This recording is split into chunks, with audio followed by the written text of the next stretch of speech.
Hello, I'm going to be reading Townmouse by Beatrix Potter.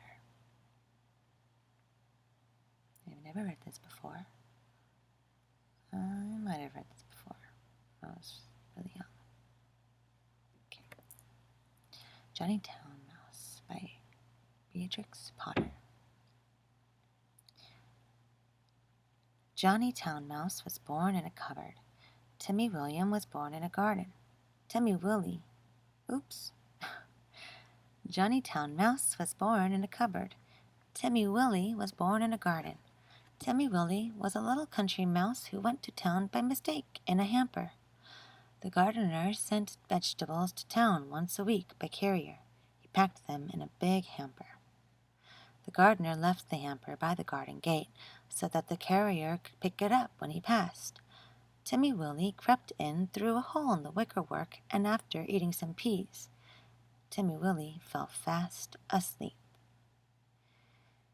He awoke in a fright while the hamper was being lifted into the carrier's cart. Then there was a jolting and a clattering of horses' feet. Other packages were thrown in. For miles and miles, jolt, jolt, jolt, and Timmy Willie trembled amongst the jumbled up vegetables. At last the cart stopped at a house where the hamper was taken out, carried in, and set down. The cook gave the carrier 6pence. The back door banged and the cart rumbled away. But there was no quiet. There seemed to be hundreds of carts passing. Dogs barked. Boys whistled in the street. The cook laughed. The parlor maid ran up and down stairs, and a canary sang like a steam engine. Timmy Willie, who had lived all his life in a garden, was almost frightened to death. Presently the cook opened the hamper and began to unpack the vegetables. Out sprang the terrified Timmy Willie. Up jumped the cook on a chair, exclaiming, "A mouse! A mouse! Call the cat! Fetch me the poker, Sarah!"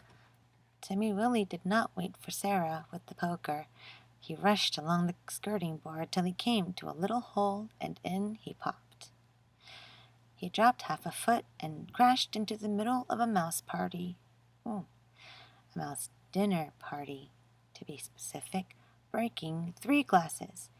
"Who in the world is this?" inquired Johnny Townmouse, but after the first exclamation of surprise, he instantly recovered his manners.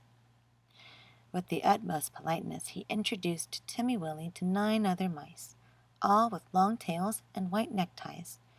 Timmy Willie's own tail was insignificant.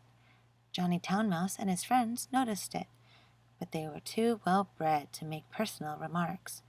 Only one of them asked Timmy Willie if he had ever been in a trap. The dinner was of 8 courses, not much of anything, but truly elegant. All the dishes were unknown to Timmy Willie, who would have been a little afraid of tasting them, only he was very hungry and very anxious to behave with company manners. The continual noise upstairs made him so nervous that he dropped a plate. "Never mind, they don't belong to us," said Johnny. "Why don't those youngsters come back with the dessert?" It should be explained that 2 young mice, who were waiting on the others, went skirmishing upstairs to the kitchen between courses.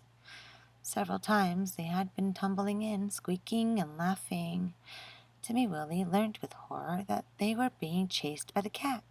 His appetite failed. He felt faint. "Try some jelly," said John Townmouse.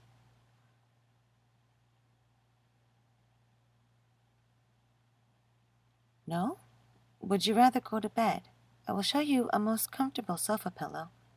The sofa pillow had a hole in it.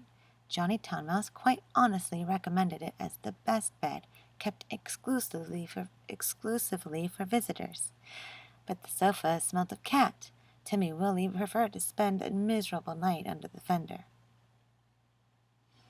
It was just the same next day. An excellent breakfast was provided, for mice accustomed to eat bacon, but Timmy Willie had been reared on roots and salad. Johnny Townmouse and his friends racketed about under the floors and came boldly out all over the house in the evening. One particularly loud crash had been caused by Sarah tumbling downstairs with the tea tray.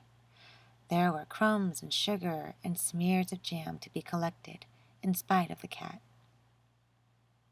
Timmy Willie longed to be at home in his peaceful nest in a sunny bank. The food disagreed with him.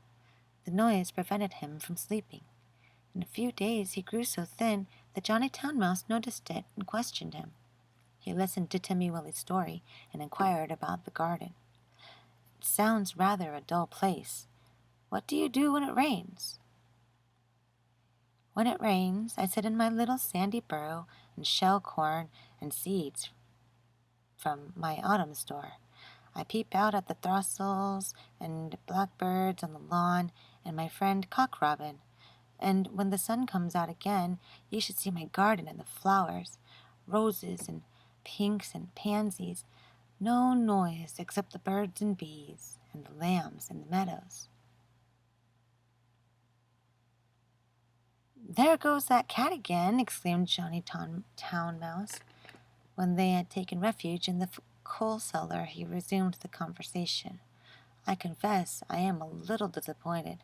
We have endeavored to entertain you, Timothy William." "Oh, yes, yes. No, you have been most kind. But I do feel so ill," said Timmy Willie. "It may be that your teeth and digestion are unaccustomed to our food. Perhaps it might be wiser for you to return in the hamper." "Oh? Oh!" cried Timmy Willie. "Why, of course, for the matter of that, we could have sent you back last week," said Johnny rather huffily. "Did you not know that the hamper goes back empty on Saturdays?" So Timmy Willie said good-bye to his new friends, and hid in the hamper with a crumb of cake and a withered cabbage leaf. And after much jolting, he was set down safely in his own garden. Sometimes on Saturdays he went to look at the hamper lying on the gate, but he knew better than to get in again, and nobody got out, though Johnny Townmouse had half promised to visit.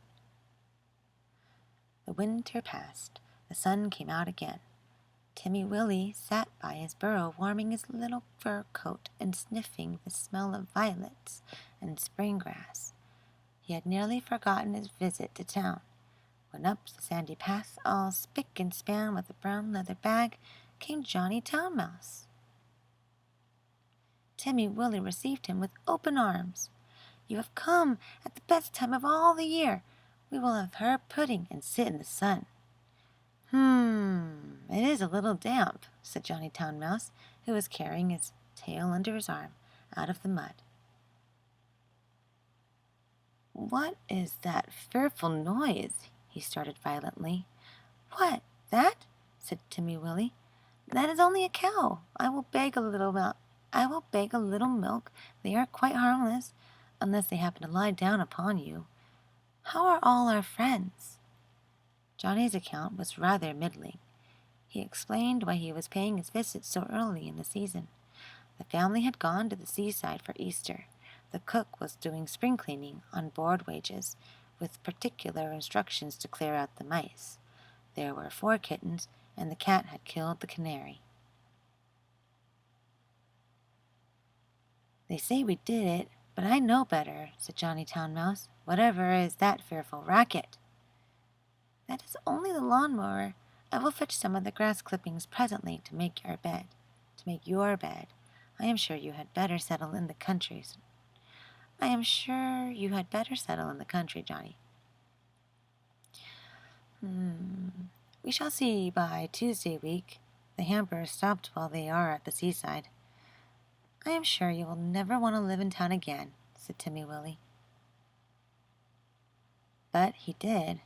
He went back in the very next hamper of vegetables. He said it was too quiet.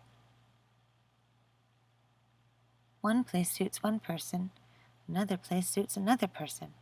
For my part, I prefer to live in the country, like Timmy Willie. The end.